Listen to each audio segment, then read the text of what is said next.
पे बात हो रही है तो बहुत कुछ जानने मिला जो I think I was unaware of, जो बाजी कर रही है। सो माशाल्लाह से आई फेल्ट वेरी नाइस, बहुत अच्छा लगा यहाँ पे आके। एंड जो यहाँ पे एजुकेशन का निज़ाम है माशाल्लाह से, दुनियावी तालीम भी है और इल्म की भी, जिससे दोनों दीन की तालीम भी है। एंड आई थिंक ऐसे इदारों की बहुत ज़्यादा ज़रूरत है आज की तारीख में। अगर हम कहें तो स्पेशली अगर हम एजुकेशन तो इन जनरल अच्छी होनी ही चाहिए, बट अगर मैं ख़ास तौर पे मुसलमान बच्चों के लिए बात करूं तो मुझे ऐसा लगता है कि हमारे बच्चों के लिए एक ऐसा इदारा होना बहुत ज़रूरी है जहां पे दीन की भी एजुकेशन बच्चों को हैंड इन हैंड मिले। एंड क्योंकि दोनों हैंड इन हैंड ही चलते हैं, ज़िंदगी और आखिरत में दोनों की ज़रूरत।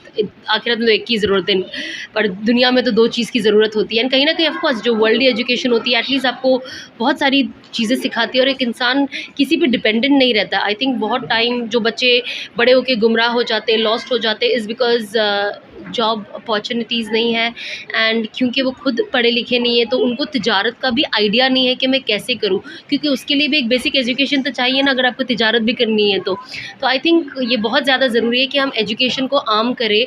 चाहे बच्चे, ज़रूरी नहीं है हर बच्चा का, जैसे मैं अभी कह रही थी कि मेंटल कैपेसिटी है, लेकिन एटलीस्ट इतना पढ़े कि वो कुछ तो कर सके, कुछ तो कर सके। अच्छा, इसमें मतलब एक थोड़ा सा एक, क्योंकि अभी आपने माशाल्लाह बहुत ज़्यादा सोशल मीडिया पे भी एक्टिव रहती है और इस्लाम को लेके जो है काफ़ी आपको ज़्यादा इसमें, तो थोड़ा सा दीन और दुनिया, तो इसको कैसा हैंड इन हैंड लेके चले, थोड़ा सा इसके ऊपर जो हम चाहिए। जैसे कि बच्चे यहाँ पे हिफ्ज़ भी कर रहे हैं, है ना, वो कुरान की तालीम भी ले रहे हैं। तो देखो, जब तक आपके अंदर अल्लाह सुब्हान व तआला ने आपको इस दुनिया में लाया क्यों है, जब तक आपको वो क्वेश्चन का आंसर नहीं मिलता तो फिर बाकी सब सिर्फ पज़ल है। वो यहाँ वहाँ ABCD जो हम बच्चे लोग कैसे लिख देते हैं, फिर हमारी ज़िंदगी वैसे हो जाती है। लेकिन जब आप पज़ल को सॉल्व करके पेन से वो बनाते हो और आपको लगता है अब जाके एक अल्फाज बना है, वो तब आता है जब आपके अंदर दीन की तालीम हो। तब आपको पता है कि आपको अपनी ज़िंदगी का क्या करना है, वरना तो हम भेड़ बकरियों के जैसे ही अपनी ज़िंदगी गुजार लेंगे। सुबह उठे, नाश्ता किया, काम पे गए बैग लेकर, शाम को आए, खाना खाए, सो गए। ना हमें कपड़े पहनने की कोई तमीज़ होगी, ना हमें बात करने का कोई सलीका होगा, ना बड़े का ना छोटे का, ना रिश्तेदारी कैसे निभाते हैं, टूटी हुई चीज़ों को कैसे जोड़ते हैं, चाहे वो रिश्ता हो, घर कैसे बना के रखें हम अपने। सिर्फ बाहर का दीन नहीं होता है, सिर्फ मैंने हिजाब पहन लिया मैं एक अच्छी मुसलमान हूँ, या कोई मर्द है दाढ़ी टोपी पहन लिया अच्छा नहीं। उसके अलावा आपके अखलाक कैसे, आप लोगों से बात कैसे करते हो, आप लोगों के लिए अंदर दिल में जहर रखते हो कि लोगों के लिए मुखलिस हो। चाहे मैं आपको नहीं जानती हूँ पर मैं सोचूंगी कि आपका अच्छा हो, और ये तब होएगा जब आपके अंदर दीन की तालीम होगी, जब आपको अल्लाह से डर होगा कि क़यामत के दिन आपको इस सोच का भी जवाब देना है। एक छोटा सा आखिरी सवाल कि क्या आपकी जो पिछली ज़िंदगी थी अब जो है आने वाली ज़िंदगी पे कुछ उसका ये असर पड़ता है? नहीं पड़ता है। आई थिंक जिसको वो चीज़ बैठ के सोचते रहना है कि सना ने ये किया, वो बैठ के सोचते रहे। मुझे इससे कोई फ़र्क नहीं पड़ता, मैं आगे बढ़ गई हूँ। अब कोई मेरा पुराना पास गड़े मुर्दे जाके कब्र से उखाड़े, उसे निकाले, फिर उसे सजा के यहाँ पे एक कांच में रखे, उसके अंदर लाइटिंग लगाए, थोड़ा म्यूज़िक दे, मुझे उससे कोई फ़र्क नहीं पड़ता। वो अपने लिए जहन्नम का घड़ा खोद रहा होगा, लेकिन मैं आगे निकल गई। मैंने अल्लाह से तौबा किया है एंड मैं कोशिश करती हूँ जो मैंने तौबा किया है। मैं भी एक इंसान हूँ, ईमान हर किसी का आज इधर होता है तो कल इधर होता है। हम सबको बूस्ट करने की ज़रूरत होती है, चाहे वो मैं खुद क्यों ना हूँ।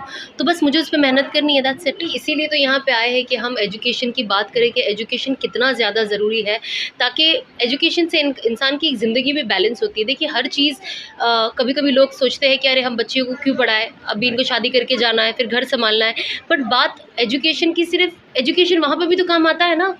जब आप पढ़ोगी लिखोगी तो आप घर के, आपका हस्बैंड है, फर्स्ट आप इमेजिन करें हस्बैंड है, घर काम पे से आते हैं, चलो शायद मुझे उनके काम की नौयत नहीं पता हो एग्जैक्टली वो क्या करते हैं, बट अगर मेरा दिमाग, मैंने एजुकेशन ली है और मैं पढ़ी लिखी हूँ तो शायद मैं कुछ कंट्रीब्यूट कर सकूँ, शायद मैं कोई आइडिया दे सकूँ।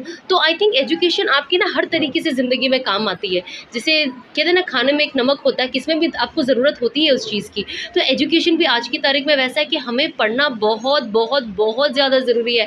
देखिए कभी आप बात करते कोई इंसान समझता नहीं तो हम इंसान कहते हैं ना जाहिल है, स्कूल नहीं गया है ना। तो बहुत सारी चीज़, अब हमारी ज़िंदगी की आधी जहालियत जो है ना, वो पूरी एजुकेशन से इंशाल्लाह ख़त्म होगी। तो हमें भी कोशिश करना चाहिए कि हम एक दूसरे को पुश करें, क्योंकि कभी कभी ऐसा होता है ना, बच्चे लोग, माँ बाप नहीं भेज रहे, घर के भी लोग, आसपास के भी लोग मोटिवेट करते हैं, हाँ बच्ची को क्यों कराना है, क्यों पढ़ाना है।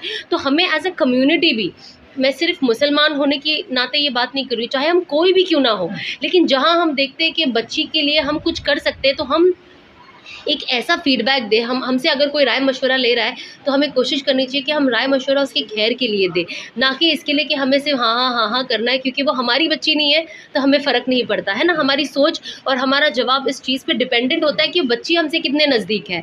तो हम उस चीज़ को हटाएं और एक अपने पॉइंट ऑफ व्यू को हर किसी के रखें ना। माँ बाप को भी फोकस करना चाहिए कि वो अपने बच्चों को स्कूल भेजे, कॉलेजेस भेजे, और अगर बच्चे के अंदर, कुछ बच्चों के अंदर बहुत सलाहियत होती है, बहुत इंटेलिजेंट होते हैं, पर उनकी पढ़ाई रुक जाती है फॉर सम और द अदर रीज़न, तो हम कोशिश करें कि हम उस चीज़ पे मोटिवेट करें बच्चों को। Thank you.